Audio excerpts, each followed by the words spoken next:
Evangelho de Lucas, capítulo 1. Várias pessoas se deram ao trabalho de relatar por escrito os fatos extraordinários que se passaram entre nós, que eram ao mesmo tempo o cumprimento de profecias das Escrituras. Elas basearam seus relatos em testemunhas oculares que dedicaram a própria vida à palavra. Investiguei cuidadosamente esses relatos, inteirando-me da história desde o princípio. E decidi escrever tudo ao Senhor, honrado Teófilo, para que não haja nenhuma dúvida a respeito da confiabilidade de tudo o que lhe foi ensinado. Durante o governo de Herodes, rei da Judéia, um sacerdote foi designado para servir no grupo de Abias. Seu nome era Zacarias, e sua mulher era descendente de Arão. O nome dela era Isabel. O casal vivia honestamente, sempre obedecendo de coração aos mandamentos. Era gente de consciência tranquila diante de Deus. Entretanto, não tinham filhos, porque Isabel não engravidava, e agora eles já eram idosos. Aconteceu que Zacarias estava cumprindo seus deveres sacerdotais na presença de Deus no turno que lhe correspondia, quando chegou sua vez de entrar no santuário e queimar incenso. O povo estava reunido e orava do lado de fora do templo na hora da oferta do incenso. De repente, um anjo de Deus apareceu do lado direito do altar. Zacarias ficou paralisado de medo, mas o anjo o tranquilizou. Não tenha medo, Zacarias. Sua oração foi ouvida. Isabel, sua esposa, terá um filho. O nome dele será João.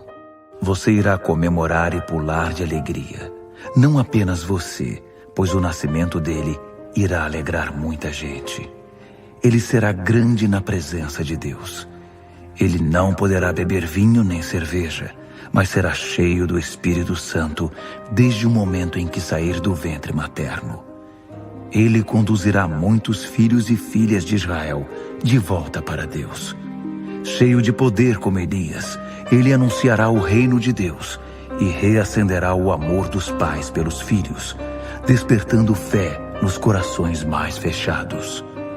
Ele preparará o povo para Deus. Zacarias disse ao anjo: Como posso acreditar nisso? Já estou velho e minha esposa também é uma mulher de idade. Mas o anjo respondeu: Sou Gabriel e vivo na presença de Deus. Fui enviado especialmente para trazer esta boa notícia. Mas por não ter acreditado, você ficará mudo até o dia do nascimento do seu filho. Tudo irá acontecer exatamente no tempo certo, no tempo de Deus. Enquanto isso, o povo que esperava por Zacarias já estava preocupado e se perguntava por que tanta demora no santuário. Mas quando saiu, Zacarias não conseguiu falar. Então todos entenderam que ele tivera uma visão. Como não conseguia falar nada, teve de usar gestos e sinais para se comunicar. Depois de encerrar seu turno, Zacarias voltou para casa. Não muito tempo depois disso, Isabel engravidou. E durante 5 meses ela nem saía de casa, curtindo a gravidez. Ficava sempre pensando: como pode o Senhor ter me abençoado tanto? Ele olhou para mim. Não serei mais humilhada. No 6º mês da gravidez de Isabel, Deus enviou o anjo Gabriel à cidadezinha de Nazaré, na Galileia, a uma virgem prestes a se casar com um homem chamado José, descendente de Davi. O nome da virgem era Maria. Ao entrar, o anjo disse a ela: Alegre-se, como você foi agraciada pelo belo agir de Deus. Deus está com você. Ela ficou perplexa, pensando muito nas palavras do anjo. Mas ele a tranquilizou. Maria, não há nada a temer. Deus preparou uma surpresa. Você vai engravidar, dará à luz um filho e irá chamá-lo Jesus. Ele será grande, será chamado Filho do Altíssimo. O Senhor Deus dará a ele o trono de seu pai Davi. Ele governará a casa de Jacó para sempre, e o seu reino jamais terá fim. Maria perguntou ao anjo: Mas como, se sou virgem? O anjo respondeu: O Espírito Santo virá sobre você. O poder do Altíssimo a envolverá. O filho que você dará à luz será chamado Santo, Filho de Deus. E saiba que sua prima Isabel engravidou apesar da idade. Todos comentavam que ela era estéril e agora está no 6º mês de gravidez. Como você pode ver, para Deus, nada é impossível. Já sem se conter, Maria exclamou: Agora tudo está claro. Sou serva do Senhor. Quero fazer a sua vontade. Que aconteça comigo conforme todas estas palavras. Então o anjo a deixou. Sem perder tempo, Maria tratou logo de se arrumar e viajou para uma cidade da região montanhosa de Judá. Ali foi à casa de Zacarias. Assim que entrou, cumprimentou Isabel. Quando Isabel ouviu a saudação de Maria, o bebê se agitou dentro dela. Cheia do Espírito Santo, começou a cantar: A bendita entre as mulheres está ao meu lado, e o bebê em seu ventre é igualmente abençoado. E por que seria eu tão abençoada? É a mãe do meu Senhor que visita inesperada. Quando as palavras da sua saudação me chegaram aos ouvidos e ao coração, o bebê em meu ventre agitou-se de exultação. Que felicidade a sua! Você creu no que Deus faria. Sabia que cada palavra se realizaria. Então Maria irrompeu em louvor. Meu coração extravasa em louvor a ti, ó Senhor. Quero dançar ao som da canção do meu Salvador. Deus decidiu olhar para mim. E vejam o que aconteceu.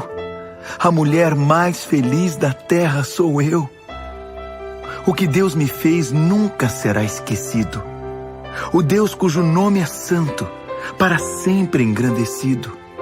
Suas misericórdias sempre se renovam sobre aqueles que de coração o adoram. Ele estendeu o braço e mostrou que é poderoso. Dispersou todo o arrogante e todo o orgulhoso. Derrubou do trono os tiranos assoberbados e exaltou os simples e humilhados. Aos pobres e famintos deu um banquete extravagante. Ficaram a ver navios os ricos arrogantes. Voltou a abraçar Israel, seu filho escolhido. Por sua eterna misericórdia, sentiu-se compelido. Cumpriu-se a sua promessa, está consumada, firmada com Abraão, agora manifestada. Maria ficou 3 meses com Isabel. Depois voltou para casa. Ao completar o período de sua gravidez, Isabel deu à luz um filho. Vendo que Deus fora misericordioso com ela, seus vizinhos e parentes vieram celebrar o acontecimento. 8 dias depois, dia da circuncisão do menino, queriam dar-lhe o nome do pai, Zacarias. A mãe, porém, interferiu. Não, ele vai se chamar João. Mas ninguém na sua família tem esse nome. Estranharam. Por meio de gestos e sinais, consultaram Zacarias para saber que nome ele queria dar ao menino. Zacarias escreveu numa tábua: o nome dele será João. A escolha surpreendeu a todos, e não foi a única surpresa. Zacarias recuperou a fala. Tudo voltou ao normal, e ele começou a falar, louvando a Deus. Um temor profundo e reverente tomou conta de todos. E em toda aquela parte das montanhas da Judéia, não se falava em outra coisa. Todos os que ouviam a história ficavam pensando: o que esse menino vai ser? Sem dúvida, a mão de Deus está com ele. Então, cheio do Espírito Santo, Zacarias profetizou: Louvado seja o Senhor, o Deus de Israel seja bendito, pois ele libertou seu povo aflito. A nós manifestou o poder de sua salvação, na linhagem de Davi que o servia de coração. Tal como há muito havia prometido, pela pregação dos seus profetas ungidos, libertação nos concedeu de todo inimigo fatal. E daqueles que nos dispensavam ódio mortal, misericórdia trouxe aos nossos pais amados, pois se lembrou do que prometera no passado. O que jurou a Abraão, nosso antepassado, das mãos do inimigo seríamos resgatados, para que livres do medo o adoremos de verdade e na sua presença vivamos em santidade. E você, profeta do Altíssimo, meu filho amado, o caminho do Senhor deixará preparado. Por ele o presente da salvação ao povo será dado. Os seus pecados agora serão perdoados. Pela imensa misericórdia do Senhor, sobre nós nascerá o sol do seu amor, que brilhará sobre os que vivem em trevas e em negridão, assentados na sombra da morte, em total escuridão. Por ele, nossos passos serão guiados. Pelo caminho da paz seremos levados. O menino crescia. Era saudável e cheio de vida. Morou no deserto até o dia em que se apresentou como profeta em Israel. Lucas, capítulo 2. Naquele tempo, César Augusto ordenou o recenseamento de todo o império. Esse foi o primeiro recenseamento do período em que Quirino era governador da Síria. Cada habitante do império teve de viajar até sua cidade natal para se cadastrar. Por essa razão, José saiu de Nazaré, na Galiléia, e foi a Belém, na Judéia, a cidade de Davi. Como descendente do rei Davi, ele precisava comparecer em Belém. Maria, sua noiva, que estava grávida, o acompanhou. Enquanto estavam em Belém, chegou a hora de Maria dar à luz, quando nasceu o tão esperado primeiro filho. Com todo cuidado, envolveu-o em panos e o deitou numa manjedoura. Com tanta gente na cidade, não havia lugar para eles na hospedaria. Havia pastores de ovelhas na vizinhança que se revezavam em turnos para tomar conta delas durante a noite. De repente, um anjo de Deus apareceu no meio deles, e a glória de Deus brilhou no lugar onde estavam. Eles ficaram aterrorizados. Mas o anjo os tranquilizou. Não tenham medo. Eu vim para anunciar a melhor notícia do mundo. O Salvador acaba de nascer na cidade de Davi. Ele é o Messias, o Senhor. Vocês o acharão. O bebê está envolto em panos e deitado numa manjedoura. Imediatamente, junto ao anjo surgiu um imenso coro angelical, cantando louvores a Deus. Glória a Deus nas maiores alturas. Paz a todos os homens e mulheres na terra que lhe agradam.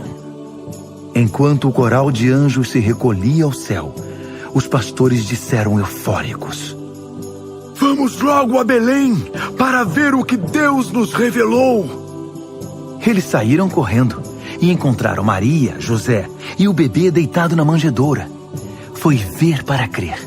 E eles saíram contando a todos o que os anjos disseram a respeito do menino. Todo mundo ficou impressionado e estarrecido. E atenta, Maria guardava no coração tudo o que acontecia. Os pastores voltaram ao trabalho, louvando a Deus pelas maravilhas que tinham visto e ouvido. Tudo aconteceu exatamente como lhes fora dito. Em seu 8º dia de vida, o dia da circuncisão, o bebê recebeu o nome dado pelo anjo antes do nascimento: Jesus. Quando se completaram os dias estabelecidos por Moisés para a purificação, seus pais levaram-no a Jerusalém para consagrá-lo a Deus, como ordenado na lei de Deus. Todo primogênito do sexo masculino será consagrado a Deus. Deveriam também sacrificar 2 rolinhas ou 2 pombinhos, outra prescrição da lei. Naquele tempo havia em Jerusalém um homem chamado Simeão. Alma bondosa, vivia em oração, na expectativa da chegada do auxílio divino para Israel. Em comunhão com o Espírito Santo, este lhe revelou que ele veria o Messias antes de morrer. Guiado pelo Espírito, entrou no templo naquele dia. Quando os pais do bebê Jesus chegaram para cumprir os rituais da lei, Simeão pegou o menino nos braços e louvou a Deus. Deus soberano, agora teu servo já pode ser despedido. Vou-me em paz, pois tuas promessas tens cumprido.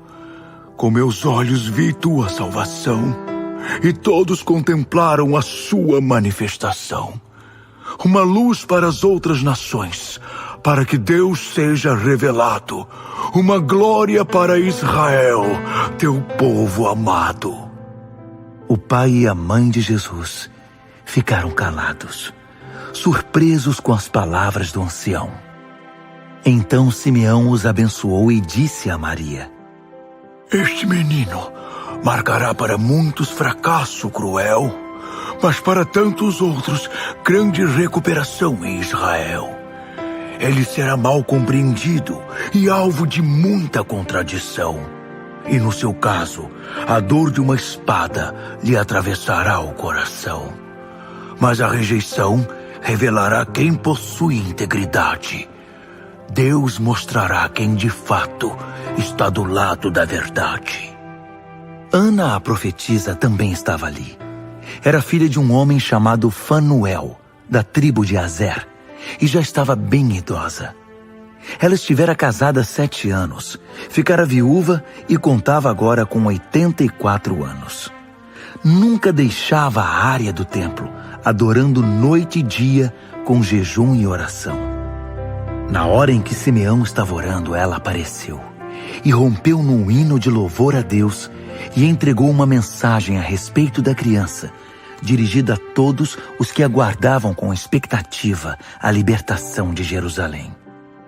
Depois de fazer tudo o que era requerido na lei, o casal voltou para Galiléia, para a cidade deles, Nazaré. Ali o menino cresceu com saúde e sabedoria.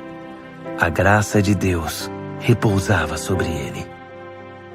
Todos os anos os pais de Jesus viajavam para Jerusalém a fim de participar da festa da Páscoa. Quando o menino estava com 12 anos, fizeram a peregrinação de costume. Ao terminar a festa, eles tomaram o caminho de casa e o menino Jesus ficou para trás em Jerusalém. Mas seus pais não perceberam. Pensando que ele estava em algum lugar com os outros peregrinos, viajaram um dia inteiro e então começaram a procurá-lo entre os parentes e conhecidos. Mas foi em vão. Por isso voltaram a Jerusalém para ver se o encontravam. No dia seguinte, eles o encontraram no templo, assentado entre os líderes religiosos, ouvindo-os e fazendo perguntas. Os mestres estavam deslumbrados com ele e impressionados com as suas respostas precisas. Mas José e Maria ficaram preocupados e aborrecidos. Sua mãe repreendeu-o. Por que você fez isso conosco? Seu pai e eu estávamos desesperados procurando você. Ele disse: Por que estavam procurando por mim? Não sabiam que eu tinha de estar aqui, tratando dos assuntos do meu pai? Mas eles não tinham ideia do que ele estava falando. Então Jesus voltou para Nazaré com eles. Era um filho obediente. Sua mãe guardava todas essas coisas no coração, enquanto Jesus crescia, com saúde e sabedoria, abençoado por Deus e pelos homens. Lucas, capítulo 3. No 15º ano do governo de Tibério César, quando Pôncio Pilatos era governador da Judéia, Herodes era rei da Galiléia, seu irmão Filipe da Itureia e de Traconites, e Lisânias de Abilene. Quando Anás e Caifás eram principais sacerdotes, João, filho de Zacarias, que vivia no deserto, recebeu uma mensagem da parte de Deus. Ele saiu percorrendo a terra ao redor do Rio Jordão, pregando um batismo de mudança de vida para perdão de pecados, como descrito nas palavras de Isaías, o profeta. Trovão no deserto. Preparem-se para a chegada de Deus. Tornem o caminho plano e reto. Toda estrada esburacada será consertada. Todo obstáculo será eliminado. Os desvios serão alinhados. Todas as estradas de terra serão pavimentadas. Todos estarão lá para ver o desfile da salvação de Deus. Multidões vieram à procura do batismo, apenas porque parecia ter virado moda. E João esbravejou: "Raça de serpentes! O que pretendem, rastejando até o rio? Acham que um pouco de água nessa pele de cobra vai fazer alguma diferença? É a vida de vocês que precisa mudar, não a pele. E não pensem que podem melhorar a situação invocando Abraão como pai. Ser descendente de Abraão não ajuda nesse caso. Os descendentes de Abraão são muitos. Mas até destas pedras Deus pode fazer descendentes de Abraão. O que conta mesmo é a vida. A vida de vocês mostra frutos. Se estiver como madeira morta, só serve para o fogo." A multidão lhe perguntou: "O que devemos fazer então?" "Quem tiver 2 mudas de roupa, dê uma para alguém," ele disse, "e façam o mesmo com a comida." Alguns cobradores de impostos também queriam ser batizados e perguntaram: "Mestre, o que devemos fazer?" Ele respondeu: "Nada de extorsão. Cobrem apenas o que a lei exige." A pergunta dos soldados foi: "E nós? O que devemos fazer?" Ele respondeu: "Nada de violência nem de chantagens. E estejam satisfeitos com o salário de vocês." O povo então começou a prestar mais atenção ao pregador. Eles se perguntavam: "Será que João é o Messias?" João não deu resposta às indagações deles. "Eu batizo vocês aqui no rio. O protagonista desse drama, perante o qual sou apenas um figurante, acenderá a vida do reino em vocês, um fogo interior, o Espírito Santo dentro de vocês, operando a mudança de dentro para fora. Ele vai limpar a casa, fará uma varredura completa na vida de vocês. Tudo que for autêntico será posto no lugar certo, na presença de Deus. O que for contrário à verdade será jogado fora com um lixo para ser queimado." João ainda disse ao povo muitas outras palavras de encorajamento. Era a mensagem. O rei Herodes, porém, não aceitava a censura de João ao seu adultério com Herodias, mulher de seu irmão Filipe. Assim aumentou sua longa lista de maldades com este desatino.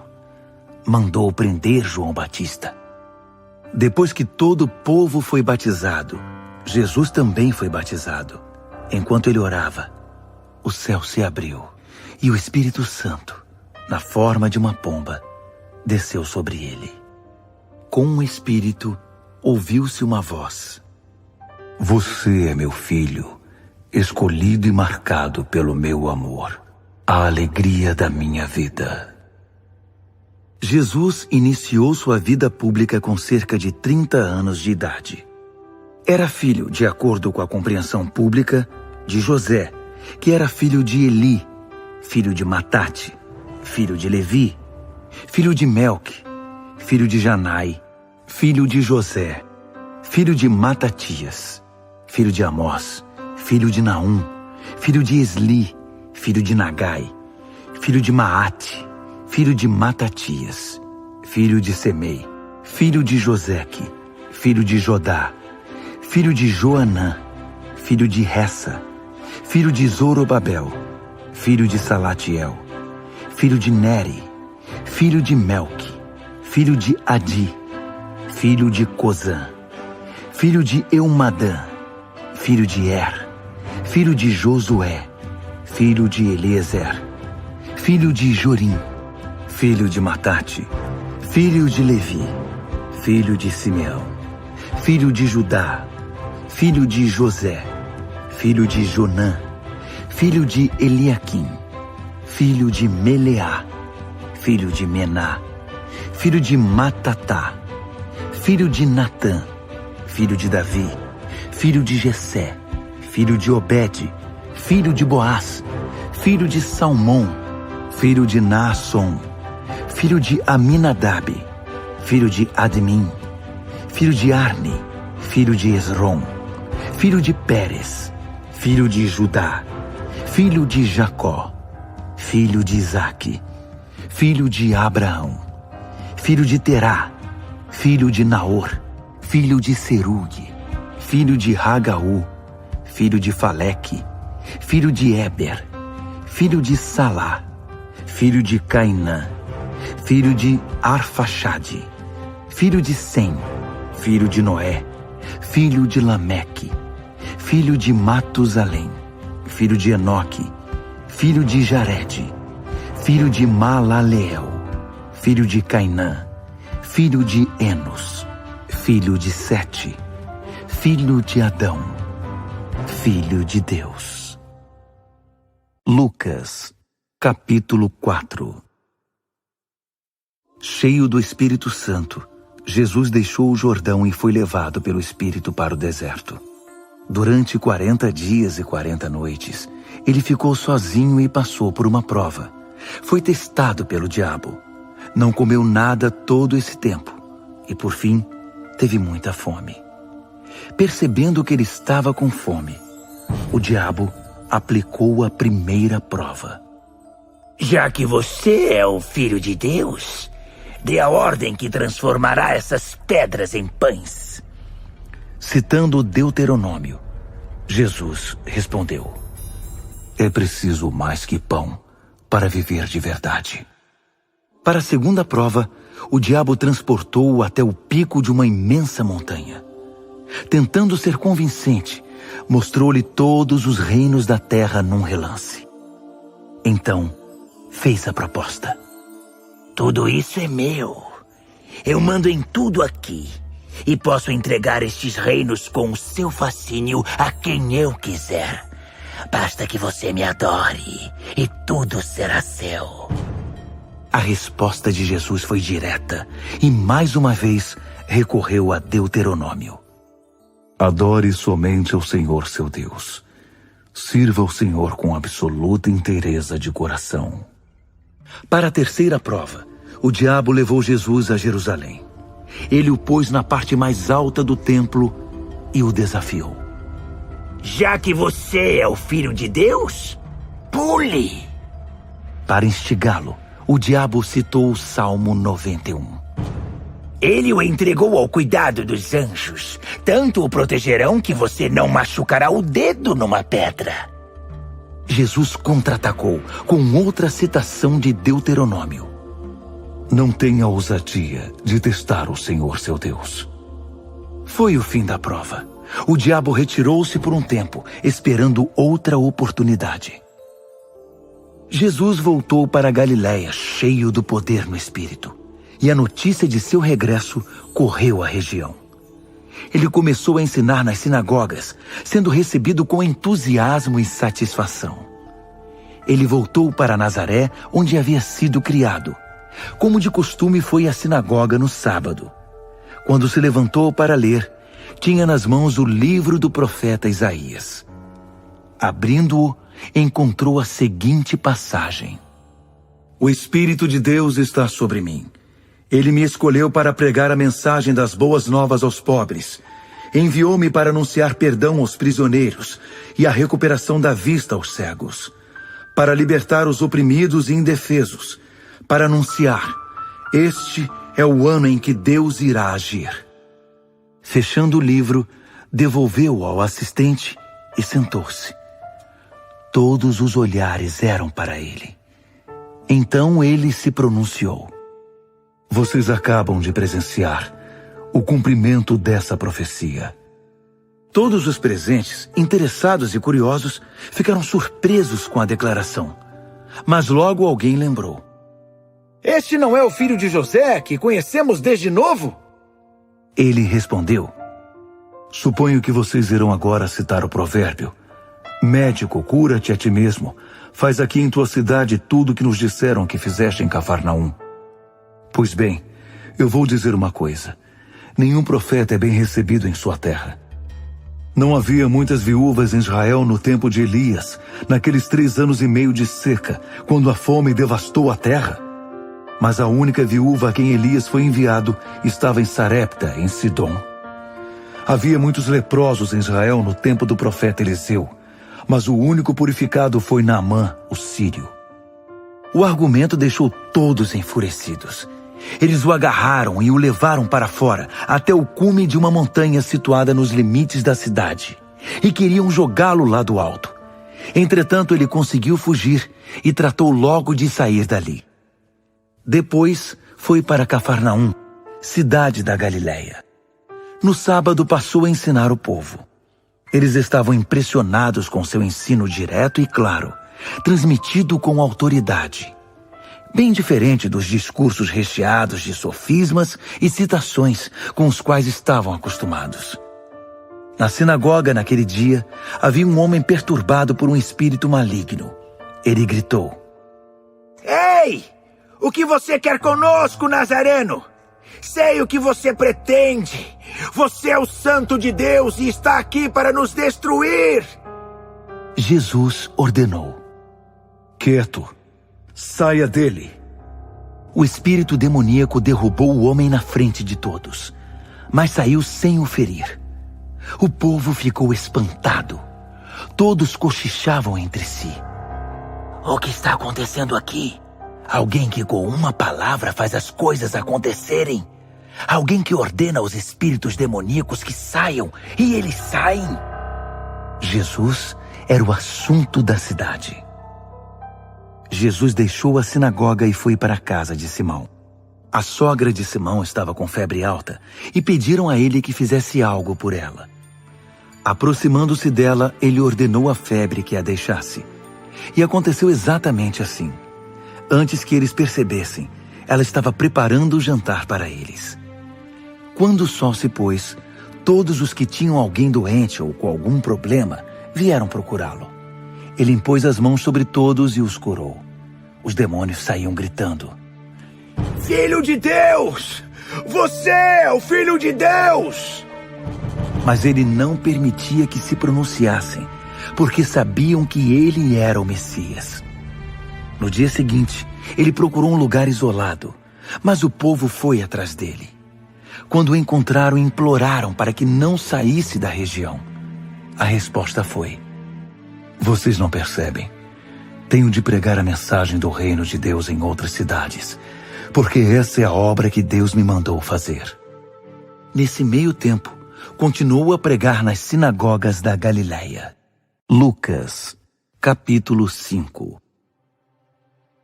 Certa ocasião, ele estava na praia do lago de Genezaré, e a multidão se acotovelava para ouvir melhor a palavra de Deus. Então avistou 2 barcos amarrados, deixados ali pelos pescadores que lavavam as redes.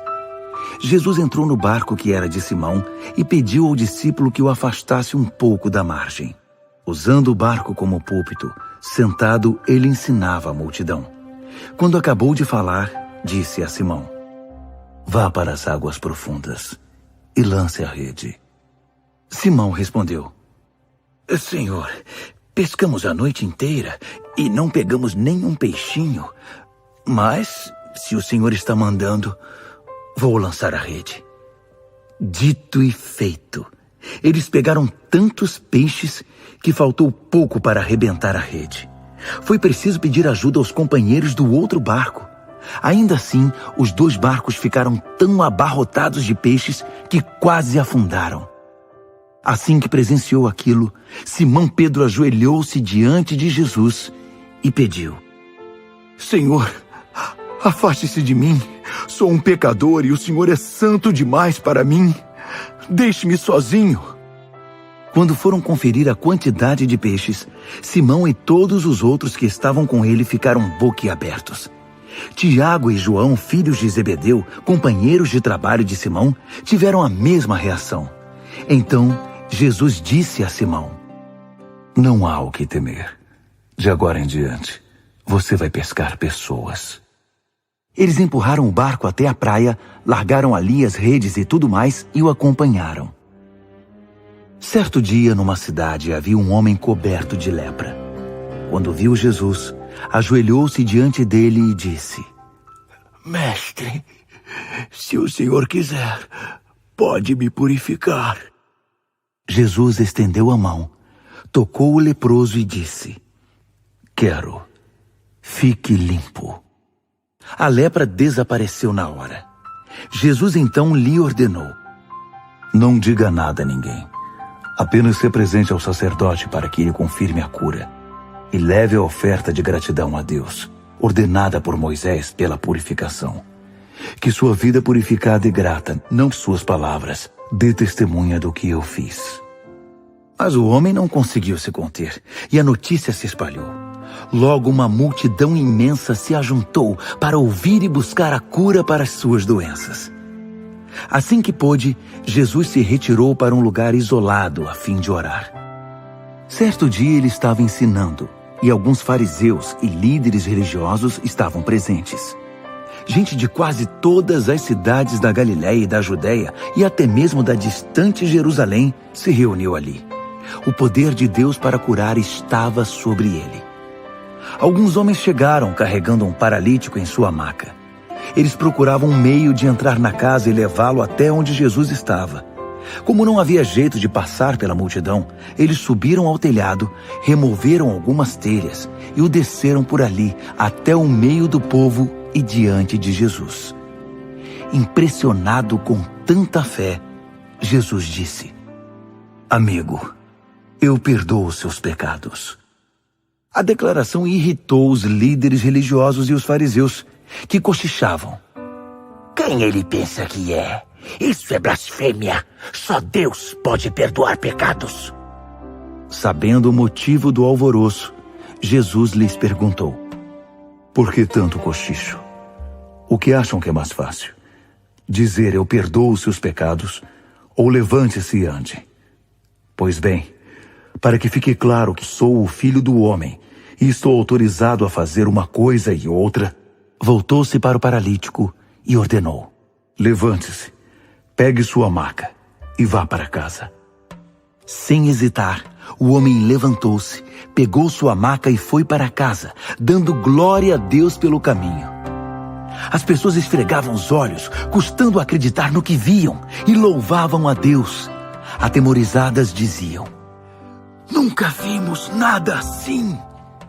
Depois disso, Jesus saiu, viu um homem chamado Levi, que era cobrador de impostos, e convidou-o: Venha comigo. Levi levantou-se, deixou tudo e passou a segui-lo. Levi ofereceu a Jesus um grande jantar em sua casa. Parecia que todos os cobradores de impostos e gente de má reputação haviam sido convidados. Os fariseus e os líderes religiosos foram tomar satisfação com os discípulos. Que exemplo vocês estão dando, andando com essa gente desonesta e essa ralé? Jesus escutou a crítica e reagiu: Quem precisa de médico? Quem é saudável ou quem é doente? Estou aqui para dar atenção aos de fora, não para mimar os da casa que se acham justos. Eles também questionaram: Os discípulos de João têm o costume de jejuar e orar. Os discípulos dos fariseus também. Mas vocês vivem comendo e bebendo. Por quê? Jesus respondeu: Numa festa de casamento, vocês não economizam no bolo nem no vinho, porque estão festejando. Depois poderão até precisar economizar, mas não durante a festa. Enquanto o noivo e a noiva estão com vocês, é tudo alegria. Depois que os noivos forem embora, o jejum pode começar. Ninguém joga água fria na fogueira enquanto tem gente em volta. Essa é a vinda do reino.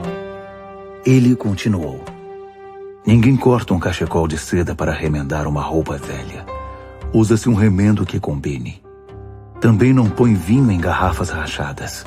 Digo ainda, ninguém que tenha provado um vinho velho da melhor qualidade irá trocá-lo por um vinho novo. Lucas, capítulo 6. Num sábado, Jesus atravessava uma plantação de cereal.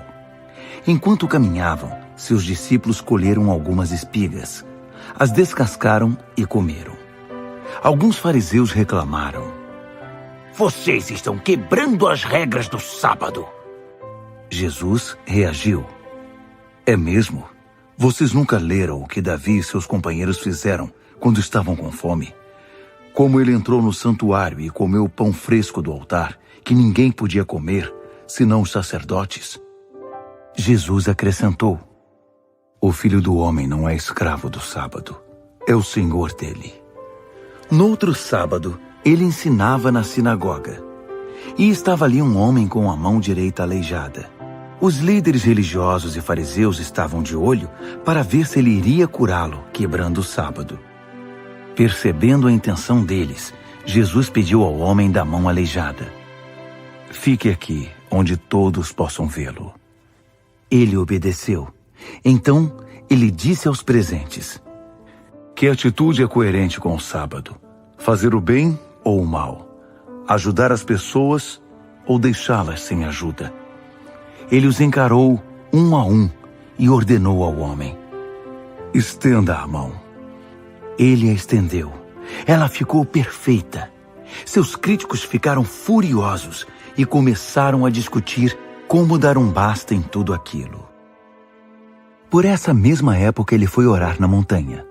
Ali ficou a noite inteira em oração na presença de Deus.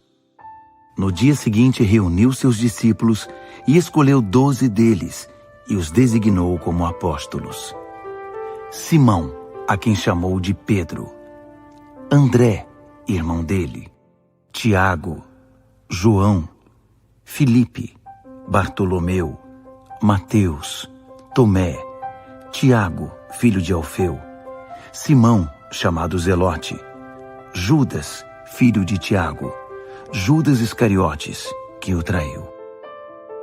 Descendo a montanha com um grupo, Jesus parou na planície.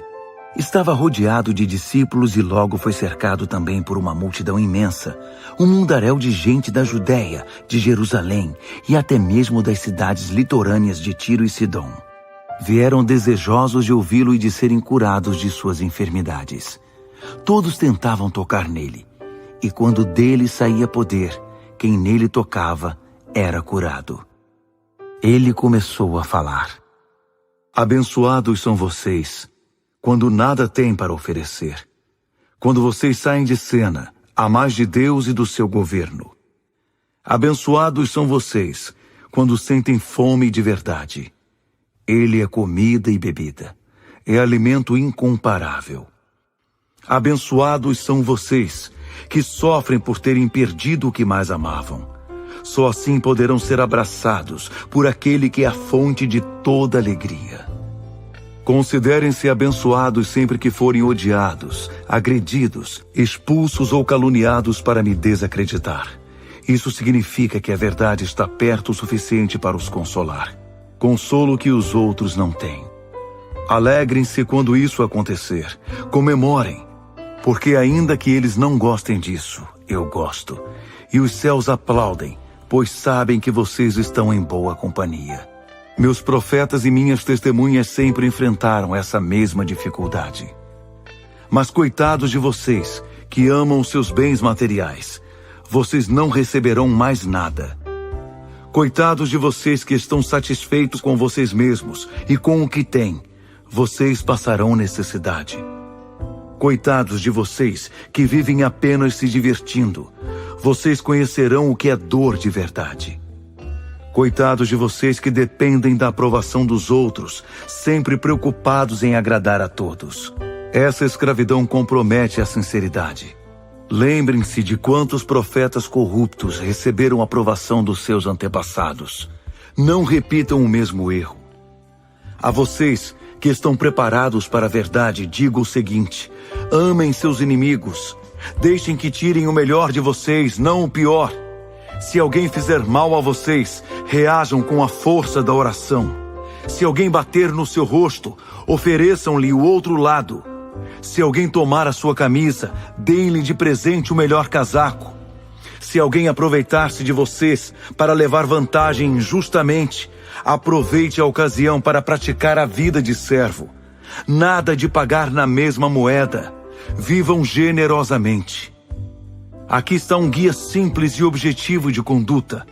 Pergunte a você mesmo o que quer que os outros façam a você, e então faça o mesmo a eles. Se tudo o que vocês fazem é amar apenas quem é amável, que recompensa esperam receber? Qualquer um pode fazer isso. Querem uma medalha por cumprimentar apenas os que são simpáticos com vocês? Qualquer pecador desqualificado age assim. Vocês dão apenas esperando algo em troca? Só agem quando há interesse e lucro? O pior dos agiotas age assim. Digo a vocês, amem seus inimigos. Não esperem retorno das suas doações, nem da ajuda que prestarem. Garanto que nunca irão se arrepender. Assumam sua identidade criada por Deus. Procurem imitá-lo. Vejam como ele se relaciona conosco, como ele é generoso e bondoso, mesmo quando fazemos o mal. Sejam bondosos uns para com os outros, pois o nosso Pai age com bondade com vocês. Não bombardeiem de críticas as pessoas quando elas cometem um erro, a menos que queiram receber o mesmo tratamento. Não pisem nos que estão por baixo. A situação pode se inverter. Tratem todos com bondade e a vida será muito melhor. Entreguem a vida. Vocês a receberão de volta. E não só isso. O retorno será cheio de recompensa e de bênçãos. Dar é o caminho, não ganhar.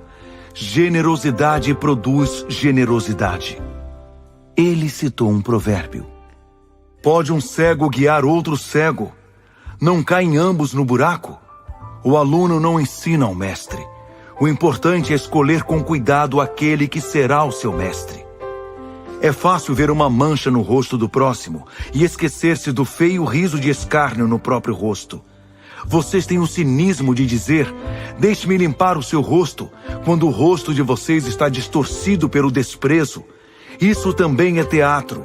É fazer o jogo do sou mais santo que você, em vez de simplesmente viver a vida. Tire o cinismo do rosto, e então você poderá oferecer uma toalha ao seu próximo, para que ele também limpe o rosto. Ninguém colhe frutos podres de uma árvore boa, nem frutos bons de uma árvore doente. O estado do fruto indica o estado da árvore. Lembrem-se de que vida produz vida. O que conta é o que vocês são, não o que dizem e fazem. Isso se comprova por seus atos e palavras. Por que vocês estão sempre dizendo, Senhor, Senhor, mas nunca fazem nada do que digo? As palavras que digo não são meros adendos ao seu estilo de vida, como a reforma de uma casa que resulta em melhora de padrão. Elas são o próprio alicerce, a base da sua vida. Se vocês puserem essas palavras em prática, serão como pedreiros competentes que constroem sua casa sobre a solidez da rocha.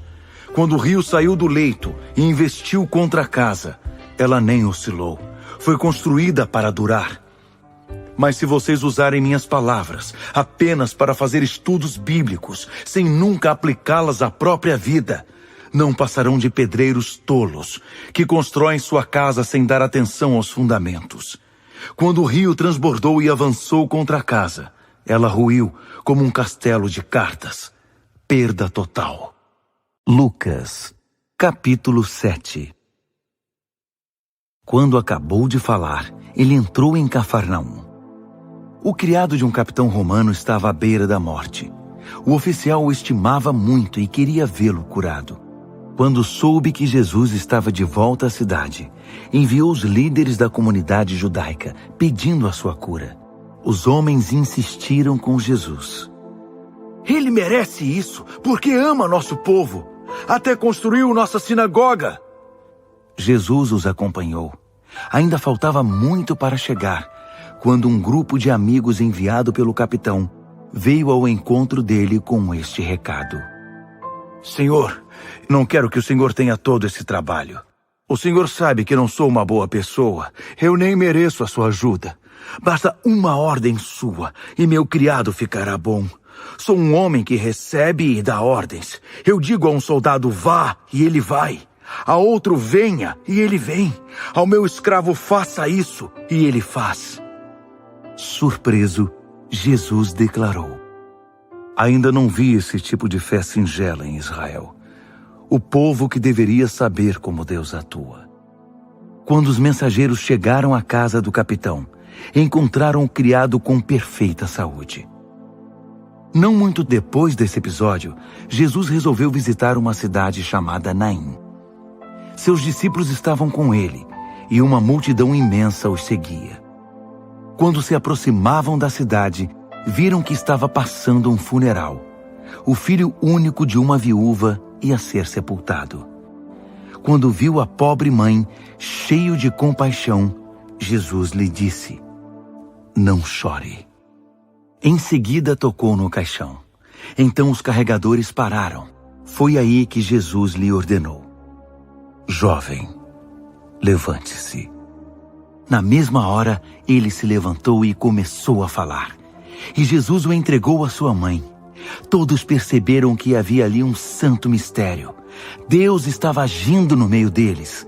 Foram tomados por um temor reverente, mas não podiam conter a explosão de alegria. Não paravam de falar: Deus está de volta! Ele olhou para as necessidades do seu povo! As notícias a respeito de Jesus se espalharam por todo o país.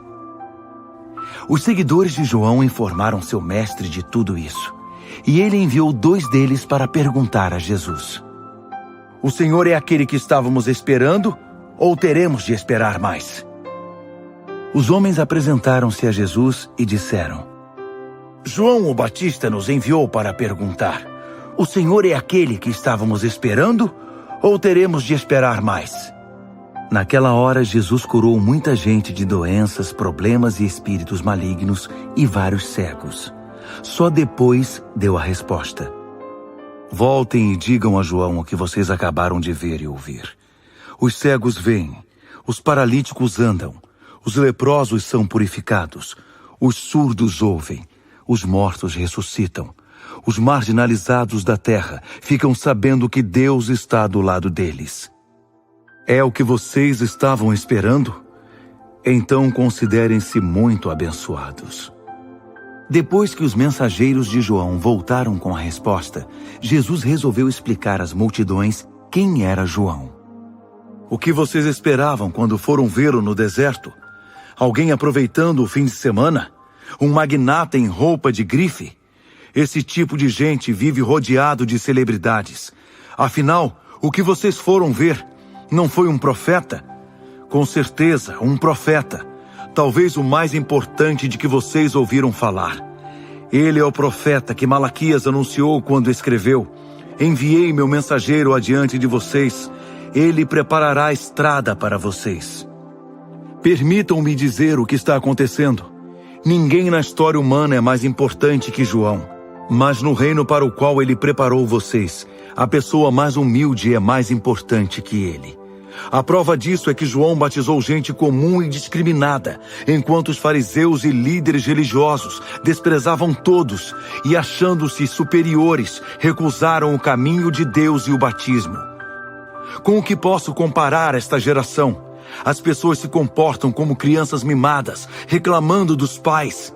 Queremos pular corda, mas vocês estão sempre cansados.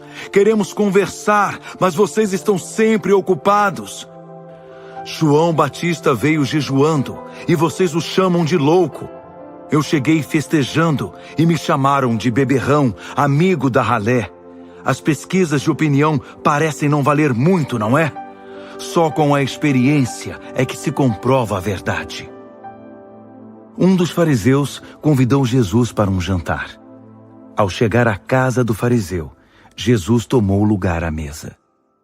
Uma mulher, prostituta na cidade, tendo ouvido que Jesus era convidado do fariseu, apareceu no jantar com um frasco de perfume muito caro e derramou-o nos pés de Jesus. Chorando muito, derramava lágrimas sobre os pés dele. Soltando os cabelos, enxugou os pés do Senhor, beijou-os e os ungiu com um perfume. Quando o fariseu, o dono da casa, viu a cena, disse consigo mesmo: se este homem fosse o profeta que pensei, saberia que tipo de mulher ela é. Jesus lhe disse: Simão, tenho algo para dizer a você. É mesmo? Diga-me. 2 homens deviam a um banqueiro. Um devia 500 moedas de prata e outro 50. Nenhum dos 2 tinha como pagar. Por isso o banqueiro perdoou a dívida de ambos. Qual deles teria ficado mais agradecido? Simão respondeu: Acho que aquele que recebeu o perdão maior. Tem razão, disse Jesus. Então voltou-se para a mulher, mas ainda falando a Simão, perguntou: Vê essa mulher? Eu vim à sua casa e você não me trouxe água para os pés. Ela, porém, derramou lágrimas nos meus pés e os enxugou com os cabelos. Você nem me cumprimentou direito, mas desde a hora em que cheguei aqui, ela não se cansa de beijar meus pés. Você não me recebeu como é nosso costume, derramando azeite em minha cabeça, mas ela perfumou meus pés. Não foi assim mesmo? A razão de tudo é que ela foi perdoada de muitos pecados. Por isso está tão agradecida. Quem recebe pouco perdão, mostra pequena gratidão. Em seguida, Jesus disse à mulher: Eu perdoo seus pecados. Na mesma hora, os outros convidados começaram a criticá-lo pelas costas. Quem ele pensa que é para perdoar pecados? Ele os ignorou e disse à mulher: Sua fé a salvou. Vá em paz. Ele deu prosseguimento ao seu plano, viajando de cidade em cidade, de aldeia em aldeia, pregando o reino de Deus, anunciando a mensagem. Os 12 estavam com ele. Algumas mulheres que haviam sido curadas de várias enfermidades e aflições malignas também os acompanhavam. Maria, chamada Madalena, de quem 7 demônios foram expulsos; Joana, esposa de Cusa, oficial de Herodes; Susana e muitas outras que usavam seus recursos para suprir as necessidades do grupo. Lucas, capítulo 8. Enquanto viajavam de cidade em cidade, muita gente se unia ao grupo e passava a acompanhá-los. A eles, Jesus contou esta história. Um lavrador saiu para semear. Algumas sementes caíram no caminho. Foram pisadas e os passarinhos as comeram. Outras caíram sobre pedras e brotaram, mas secaram porque não tinham raiz. Outras caíram no meio das ervas daninhas, que cresceram e as sufocaram. Outras, por fim, caíram em terra boa e produziram uma grande colheita. Vocês estão ouvindo com atenção? Os discípulos perguntaram: Qual é o sentido dessa história? Ele disse: Vocês já ouviram bastante a respeito do reino de Deus. Conhecem as suas verdades. Mas há quem precise ouvir essas histórias, mesmo que nem sempre as entendam. Os olhos deles estão abertos, mas não veem nada. Os ouvidos deles estão abertos, mas não ouvem nada. Essa história retrata a vida de muitos deles. A semente é a palavra de Deus. As sementes no caminho são aqueles que ouvem a palavra, mas o diabo a arranca do coração deles, para que não acreditem que serão salvos. As sementes que caíram nos pedregulhos são os que ouvem com entusiasmo passageiro. Diante da primeira dificuldade, perdem o interesse. As sementes que caíram entre as ervas daninhas são os que ouvem a palavra, mas a preocupação constante com o amanhã e a ilusão de viver para ganhar dinheiro e divertir-se a sufocam. As sementes não produzem nada. Já as sementes na terra boa são os bons corações que se apropriam da palavra e se apegam a ela, não importa o que aconteça. Eles permanecem firmes até a colheita. Ninguém acende uma lâmpada e depois a cobre ou a esconde debaixo da cama. Não, ela é posta num lugar visível, de modo que todos os que entram no recinto possam ver por onde andam. Não estamos guardando segredos, nós os estamos revelando. Não estamos escondendo nada, estamos tornando tudo público. Por isso não guardem com avareza as palavras que estão ouvindo. Generosidade produz generosidade, a avareza empobrece. A mãe e os irmãos de Jesus apareceram, mas não podiam chegar até onde ele estava por causa da multidão. Alguém o avisou. Sua mãe e seus irmãos estão esperando lá fora. Querem ver você. Ele respondeu. Minha mãe e irmãos são os que ouvem e praticam a palavra de Deus. Mais vale a obediência do que laços de sangue. Um dia, Jesus e seus discípulos entraram num barco. Vamos atravessar o lago, disse. E partiram. Navegavam tranquilamente e ele dormiu.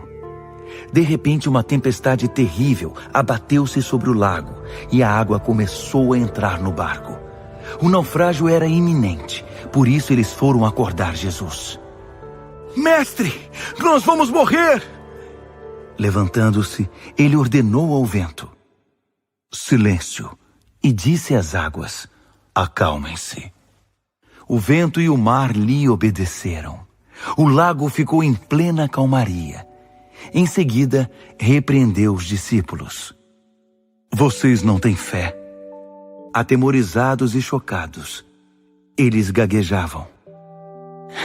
Quem é este homem? Ele dá ordens ao vento e ao mar, e eles obedecem ao comando dele. Eles navegaram até a terra dos Gerazenos, na margem oposta à da Galileia. Quando Jesus desembarcou, um louco da cidade, vítima de demônios, ficou frente a frente com ele. O homem não usava roupas fazia muito tempo. Havia saído de casa e morava no cemitério. Quando viu Jesus, caiu diante dele, gritando.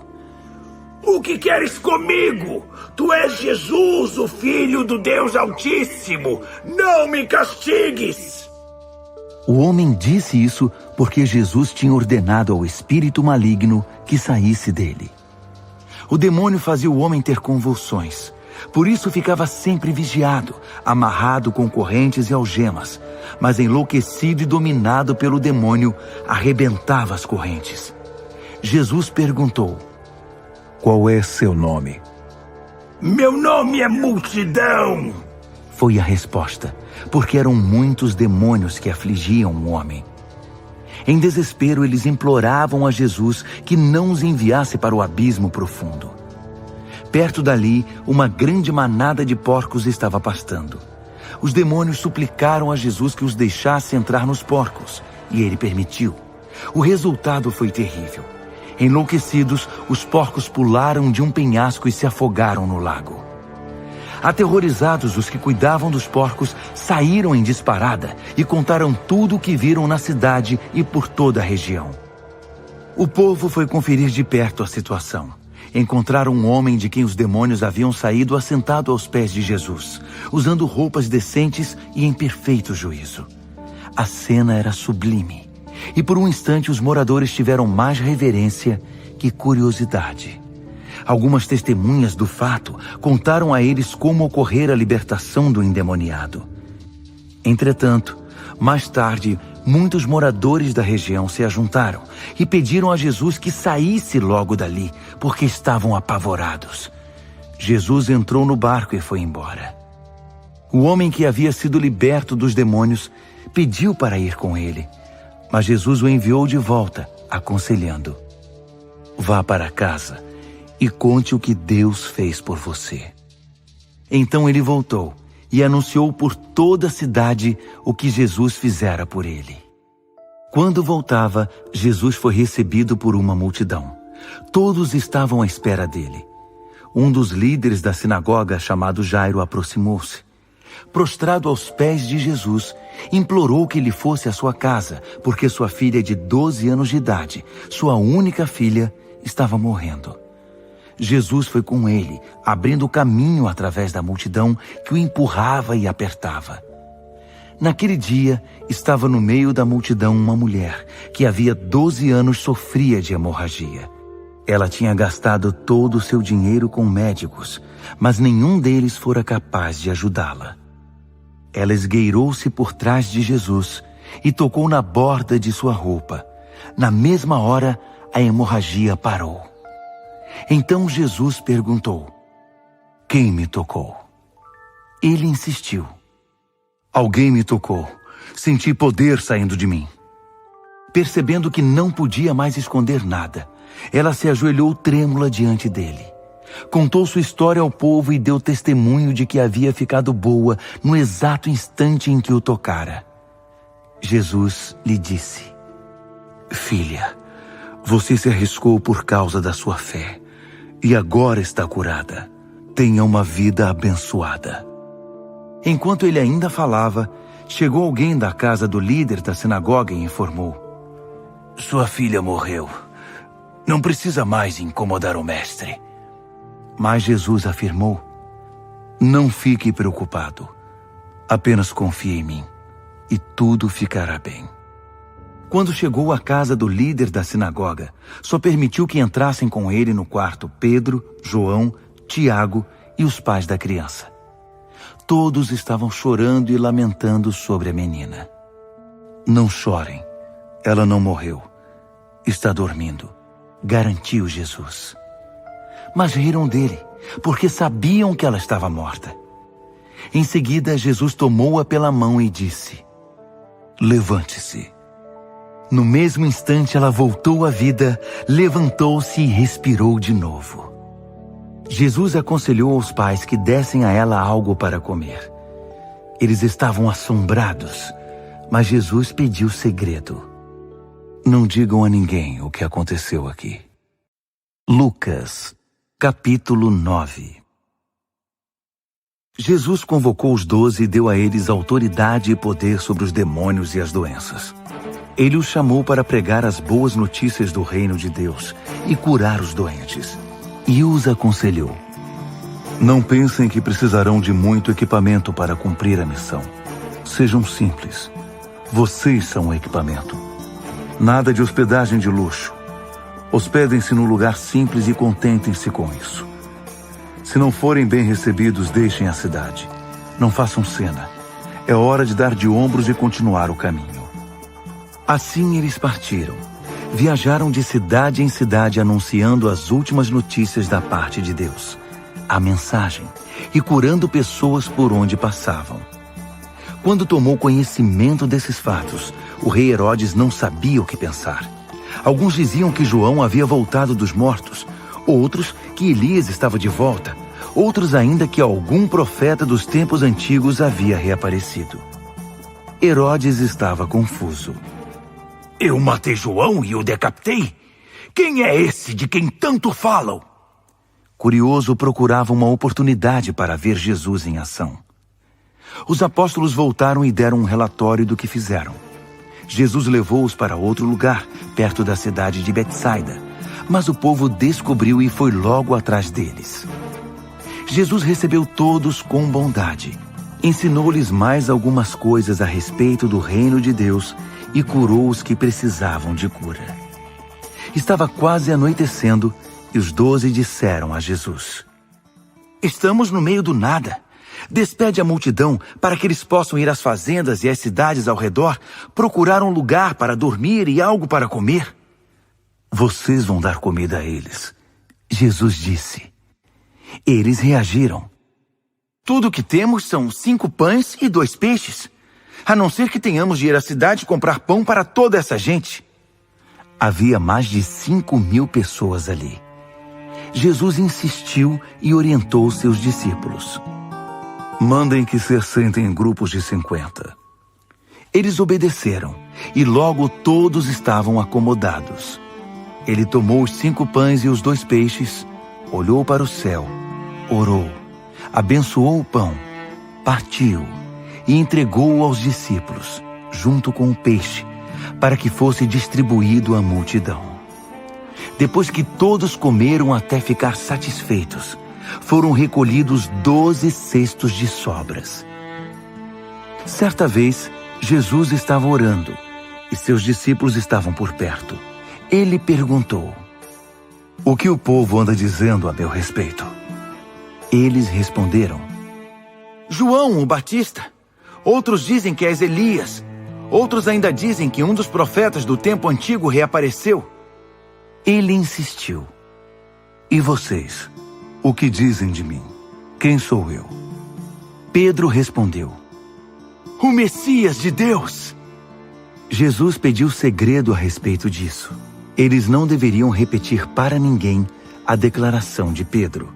E acrescentou: o Filho do Homem terá de passar por sofrimento. Ele será julgado e condenado pelos líderes judaicos, líderes religiosos e principais sacerdotes. Ele será morto, mas ressuscitará no terceiro dia. Falou também do que os aguardava. Quem quiser seguir-me tem de aceitar minha liderança. Quem está na garupa não pega na rédea. Eu estou no comando. Não fujam do sofrimento. Abracem-no. Sigam-me e mostrarei a vocês como agir. Autoajuda não é ajuda de jeito nenhum. O autossacrifício é o caminho, o meu caminho, para que vocês descubram sua verdadeira identidade. Qual é a vantagem de conquistar tudo o que se deseja, mas perder a si mesmo? Se algum de vocês tiver vergonha de mim e do caminho pelo qual os conduzo, o Filho do Homem irá envergonhar-se de vocês quando voltar em sua glória com o Pai e os santos anjos. Entendam que não é pouca coisa. Alguns de vocês aqui verão tudo isto acontecer. Verão o reino de Deus com os próprios olhos. Cerca de 8 dias depois, Jesus subiu a um monte para orar e levou consigo Pedro, João e Tiago. Enquanto orava, a aparência de seu rosto mudou e suas roupas ficaram brancas a ponto de ofuscar a vista.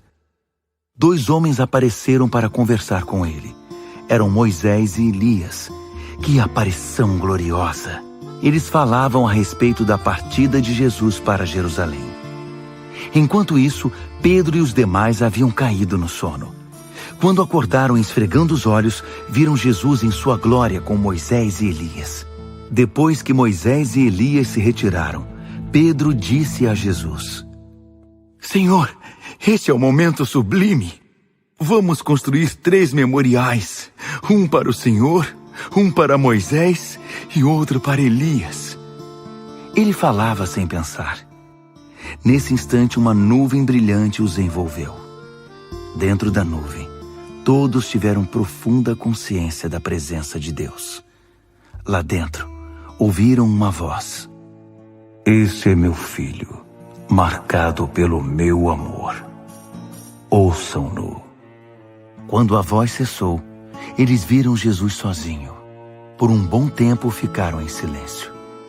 Nem mesmo entre si comentaram o que tinham visto. No dia seguinte, quando desceram um monte, uma grande multidão os aguardava.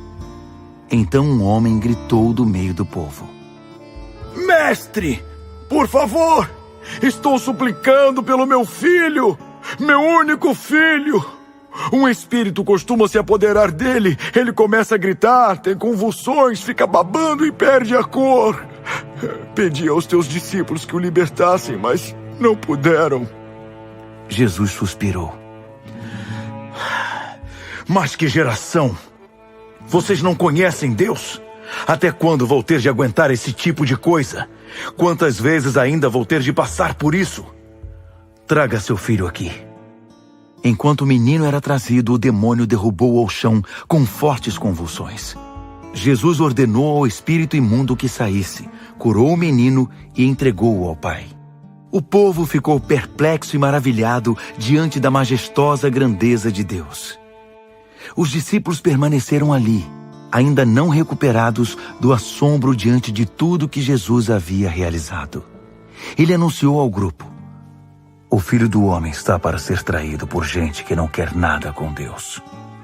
Eles não sabiam do que ele estava falando. Era como se ele falasse uma língua desconhecida. E mesmo sem entender nada, tinham vergonha de perguntar o que ele estava querendo dizer.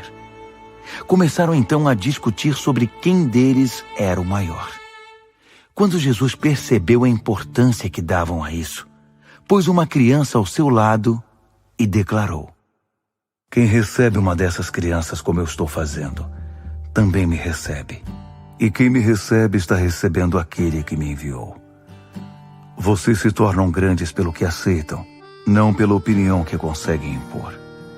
É o espírito de vocês, não a grandeza, que faz diferença. Então João disse a Jesus: Mestre, vimos um homem usando o teu nome para expulsar demônios e o impedimos, porque ele não é do nosso grupo.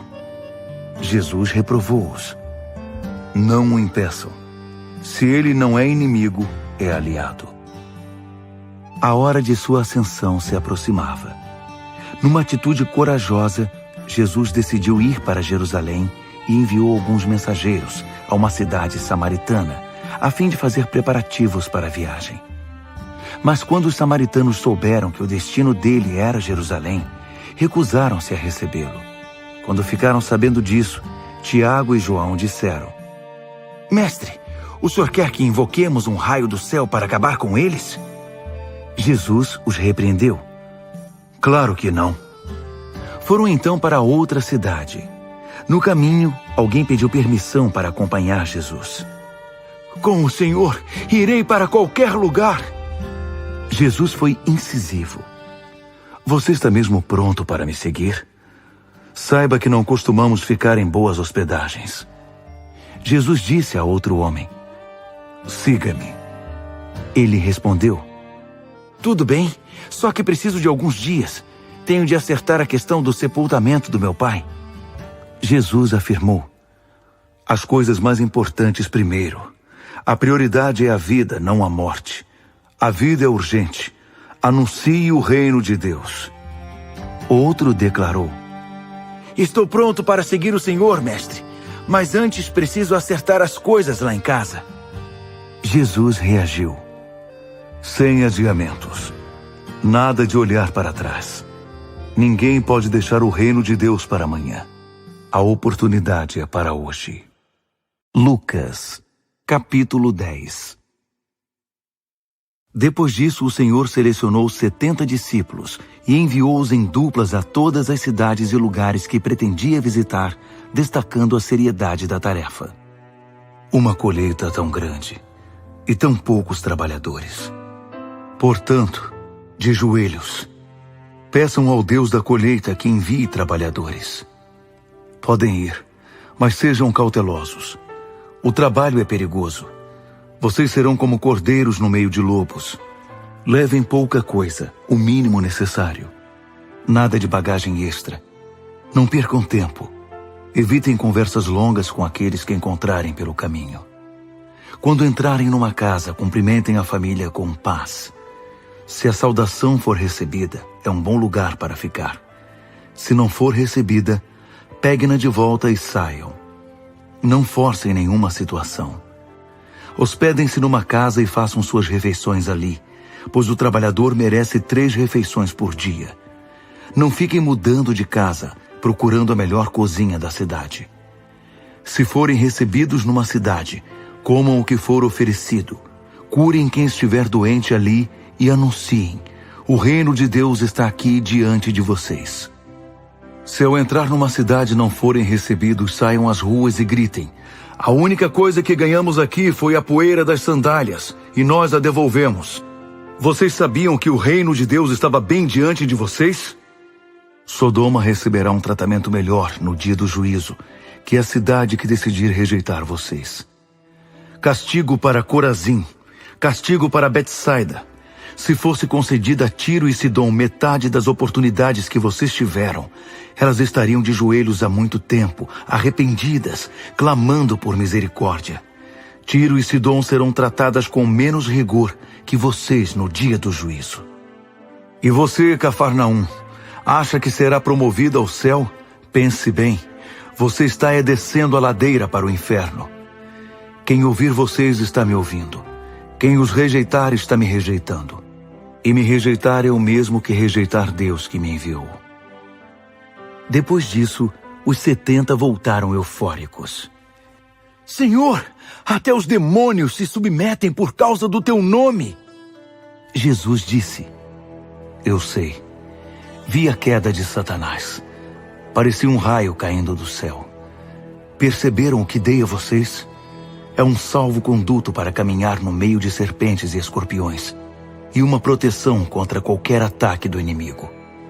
Ninguém pode pôr as mãos em vocês, mas o grande trunfo não está na autoridade de vocês sobre o mal, e sim na autoridade e na presença de Deus em vocês. Alegrem-se não com o que vocês fazem para Deus, mas com o que Deus faz por vocês. Jesus sentiu nessa hora uma incontida alegria no Espírito Santo e exclamou: Graças te dou, Pai, Senhor do céu e da terra, porque escondeste essas coisas dos que se acham sábios e as revelaste a gente simples e novos na fé. Sim, Pai, foi dessa maneira que quiseste agir. Meu Pai tudo me concedeu.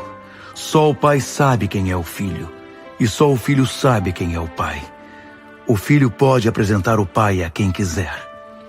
Dirigindo-se aos discípulos em particular, disse: Abençoados são os olhos que veem o que vocês estão vendo.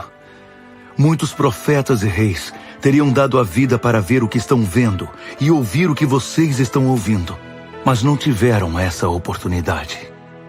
Naquele momento, para testar Jesus, um líder religioso lhe perguntou: Mestre, o que preciso fazer para ter a vida eterna? Ele respondeu: O que está escrito na lei de Deus? Como você a interpreta?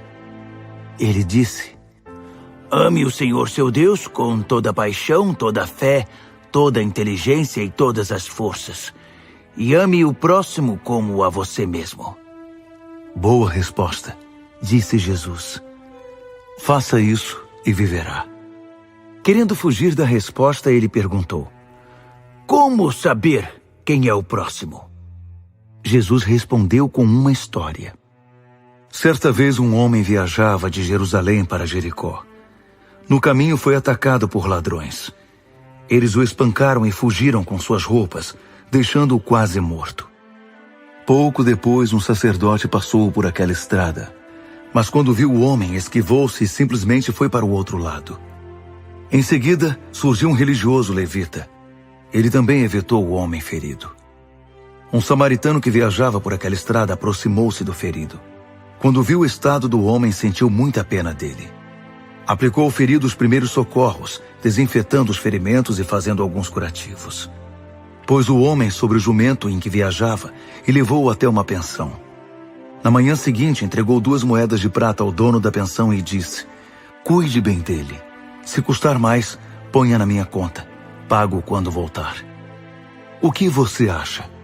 Qual dos 3 é o próximo do homem atacado pelos ladrões?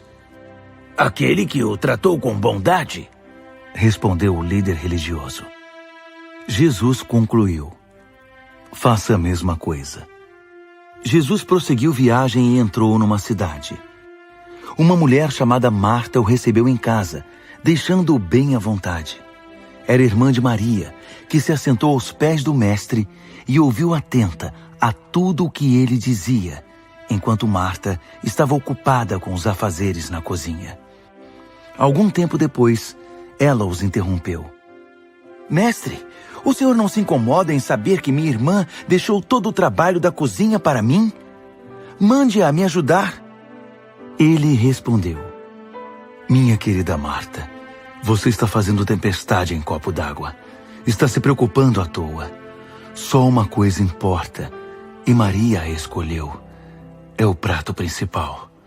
Não vou tirar isso dela. Lucas, capítulo 11. Um dia, Jesus estava orando num determinado lugar. Quando acabou de orar, um dos seus discípulos pediu: Mestre, ensina-nos a orar. João ensina os discípulos dele.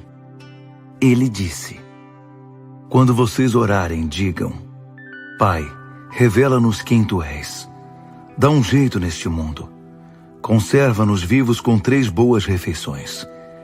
Preserva-nos perdoados por ti e perdoando os outros. Guarda-nos de nós mesmos e do diabo.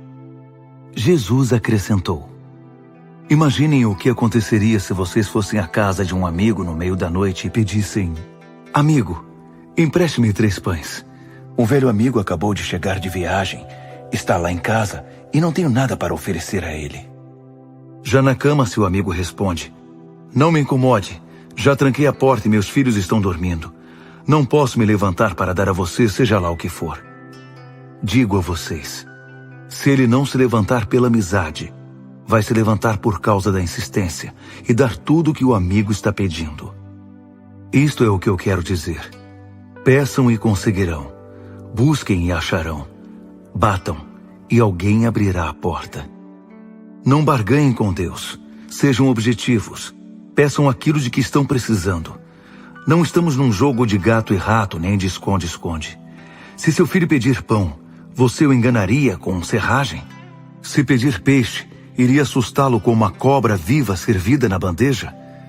Maus como são, vocês não pensariam em algo assim, pois se portam com decência, pelo menos com seus filhos.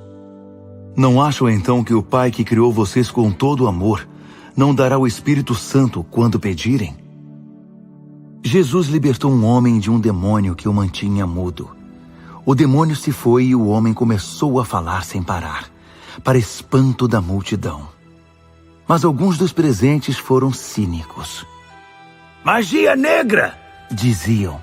Não passa de um truque diabólico! Outros se mostravam céticos, esperando que Jesus desse provas de sua identidade divina com algum milagre espetacular. Jesus sabia o que eles estavam pensando e disse: qualquer país em guerra civil prolongada acaba devastado. Uma família que vive brigando se desintegrará. Se Satanás expulsa Satanás, não irá se destruir? E vocês me caluniam, afirmando que sou um demônio que expulsa demônios. A mesma calúnia não se aplica para os exorcistas de vocês? Mas se é pelo dedo de Deus que expulso espíritos maus, então com certeza o reino de Deus está aqui. Se um homem forte, armado até os dentes, fica de guarda em sua casa, a propriedade está segura. Mas e se um homem ainda mais forte e com armas mais poderosas o atacar? Ele será derrotado. O arsenal que o tornava tão confiante agora é inútil, e seus bens mais preciosos serão tomados. Isso é guerra, e não há território neutro. Se vocês não estão do meu lado, são meus inimigos. Se não ajudam, estão atrapalhando. Quando é expulso de alguém, o espírito maligno vagueia pelo deserto procurando um oásis, uma alma distraída que possa atormentar. Se não encontra nada, diz consigo mesmo: vou retornar para minha antiga casa. Quando retorna, encontra a pessoa limpa, porém vazia. Então o espírito reúne outros 7 espíritos ainda piores, e todos se instalam ali. O estado da pessoa agora é pior do que antes. No meio da explicação, uma mulher ergueu a voz no meio do povo. Bendito é o ventre que carregou você, e os peitos que o amamentaram. Jesus comentou: benditos mesmos são os que ouvem a palavra de Deus e aplicam à própria vida. Enquanto a multidão aumentava, Jesus mudou de assunto. O espírito desta época está errado. Todos querem uma prova, mas procuram um tipo errado de prova. Vocês procuram alguma coisa que satisfaça a curiosidade e são ávidos para ver milagres. Mas a única prova que terão é a de Jonas e dos ninivitas, que de fato nem se parece com uma prova. O Filho do Homem representa para esta geração o que Jonas representou para Nínive. No dia do juízo, os ninivitas irão depor, e o testemunho deles condenará esta geração, porque Jonas pregou para aquele povo, e eles mudaram de vida. Um pregador muito mais importante que Jonas está aqui, e vocês ficam exigindo provas. No dia do juízo, esta geração também será condenada pelo testemunho da rainha de Sabá, porque ela viajou dos confins da terra para ouvir o sábio Salomão. Uma sabedoria muito maior que a de Salomão está aqui, bem diante de vocês, e vocês querem provas. Ninguém acende uma lâmpada para escondê-la numa gaveta. Ela é fixada num lugar alto para que todos na sala possam vê-la. Os olhos de vocês são a lâmpada que ilumina todo o corpo. Se viverem na fé, seu corpo se encherá dessa luz. Mas se viverem com olhos cheios de cobiça e desconfiança, seu corpo será um celeiro cheio de grãos mofados. Mantenham os olhos abertos, a lâmpada acesa, para não caírem na escuridão. Mantenham a vida sempre bem iluminada. Depois desse discurso, um fariseu convidou-o para jantar. Jesus entrou na casa do homem e tomou seu lugar à mesa. O fariseu ficou chocado e ofendido ao perceber que Jesus não havia se lavado antes da refeição. Mas o mestre reagiu. Sei que vocês, fariseus, lustram suas xícaras e pratos a ponto de brilharem ao sol. Mas sei também que vocês estão bichados de cobiça e maldade dissimulada. Fariseus tolos! Aquele que fez o exterior não fez também o interior? Abram o bolso e o coração e ajudem os pobres. Assim terão também a vida limpa, não só as mãos e os pratos. Estou cansado de vocês. São um caso perdido. Impostores. Vocês mantêm registros meticulosos e dão dízimo de cada centavo que ganham, mas arrumam um jeito de burlar o que importa: a justiça e o amor de Deus. A atitude cuidadosa tem o seu valor, mas o essencial é indispensável. Vocês, fariseus, são um caso perdido. Impostores. Fazem questão dos lugares de honra no serviço religioso e amam o glamour dos elogios públicos. Impostores. Vocês são como sepulturas sem inscrição. As pessoas passeiam pela superfície bonita, sem suspeitar da podridão 7 palmos abaixo. Um dos líderes religiosos protestou. Mestre, o senhor percebe que está nos insultando? Ele respondeu. Sim, e vou ser ainda mais claro. Vocês, líderes religiosos, são um caso perdido. Sobrecarregam as pessoas com regras e regulamentos até quase quebrarem a coluna, mas não erguem um dedo para ajudá-las. Vocês são um caso perdido. Constroem túmulos para os profetas que seus antepassados mataram, mas esses túmulos, na verdade, são monumentos aos seus antepassados assassinos e confirmam o que diz a sabedoria de Deus. Vou enviar profetas e apóstolos, mas eles irão matá-los e expulsá-los.